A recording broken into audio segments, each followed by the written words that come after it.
Psychologist Adventurer Case No. 2. Dear Wild Cat Part 1. The Seed of Wrath. Money changes a person. Alex Dobrodrug, 22, with a psychology diploma in his pocket and a secret account holding a 5-figure sum, discovered this simple truth through personal experience. Money didn't make him happy.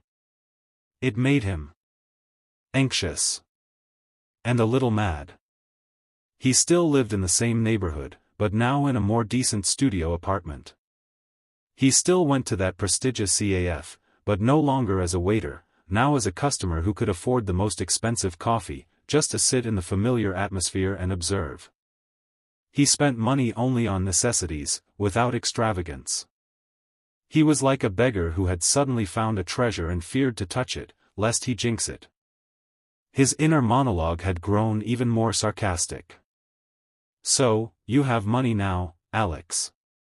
What next? Invest? Put it into a startup making eco-friendly toilet brushes, like your first client? Or just burn through it, trying to prove you're not turning into one of them? The problem is, you don't know how to burn through it. You know how to observe, analyze, and hoard grudges. With that skill set, you could either become a great writer or a maniac. Funny, so far you're balancing somewhere in between. Deciding he at least needed to look like someone with money, he went to update his wardrobe. Not to the boutique near home, but to a large, respectable department store in the city's business center, a place where luxury was democratic and systematized. He felt awkward among mannequins in $3,000 suits, but inwardly repeated his mantra. You have money. You can afford this. At least to look. It was in the men's classics section that he first saw Victoria Rothschild. Or rather, he heard her first. What is this crap? A sharp, high-pitched, piercing voice cut through the store's calm background music.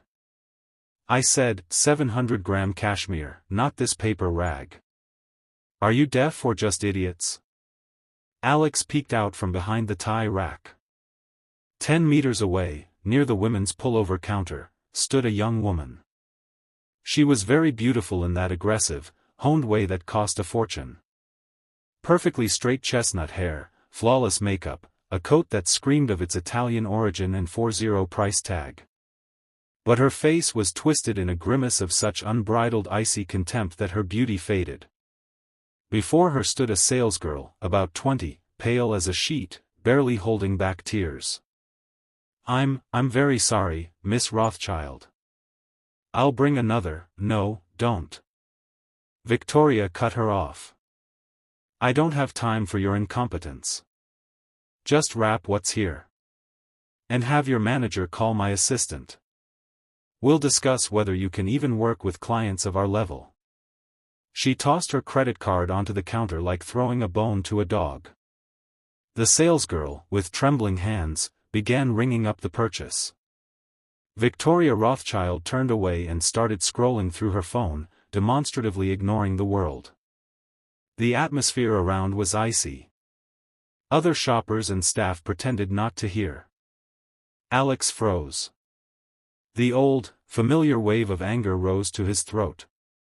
But now it wasn't just the anger of a humiliated pauper. It was the anger of a psychologist seeing pure, undiluted narcissism in full malignant bloom. He saw not just a bitch.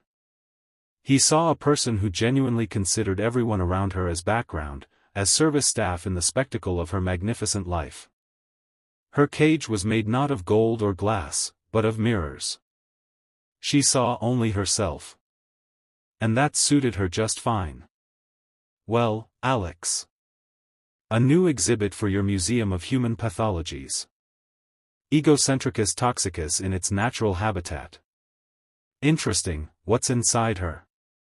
Fear? Loneliness? Or is it really emptiness that even 700-gram cashmere can't fill? He could have just left. But something clicked. Maybe because he remembered himself as a waiter who could be berated for coffee that wasn't hot enough. Maybe because he had money now, giving him an illusory sense of power. Or maybe the Robin Hood in him awoke, deciding his mission wasn't just to take money, but to fix the wrong kind of rich. He didn't approach. He observed. Memorized her name.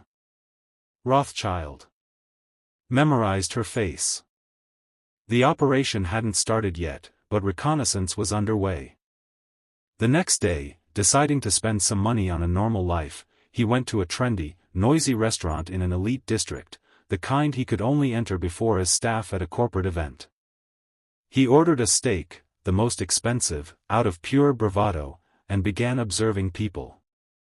And then he saw her again. Victoria Rothschild sat at the central table with two girlfriends.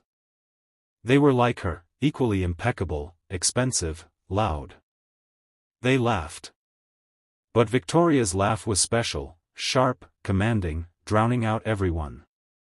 Alex saw the waiter, serving them wine, slightly tremble. The bottle clinked faintly against the glass rim. It was a microscopic error. Victoria fell silent. Her gaze slowly rose from the glass to the waiter's face, a young guy. "Are you putting on a performance today?"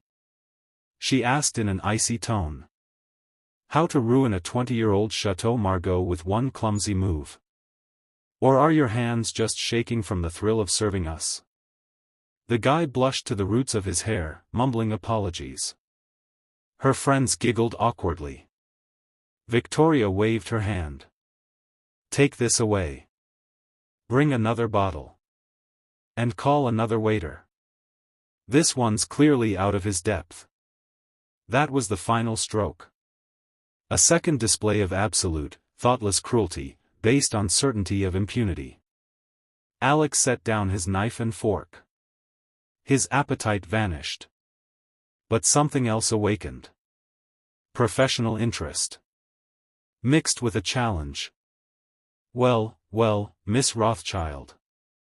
You're not just an unhappy rich girl. You're a social natural disaster.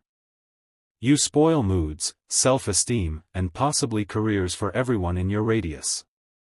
Interesting, how do you react to pressure? When the mirror you gaze into suddenly warps and shows you not a goddess, but an ordinary, frightened person? The decision ripened instantly. He didn't just hate her. He chose her. She would be his second case. His personal, unpaid project for now. He hadn't received an invitation. He issued it himself. In his head. The task. Change her attitude toward people. Not make her a saint, but at least embed in her mind a simple schema.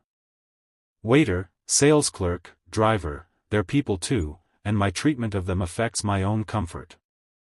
Break the pattern of total contempt. The question. How to approach? Walk up and say, "Hello, I'm a psychologist, you're a bitch, let me cure you." He'd be thrown out in a second. He needed a plan. A legend and an entry point. He paid the bill, leaving the berated waiter $100 tip, an act of spontaneous kindness, and headed home, full of resolve.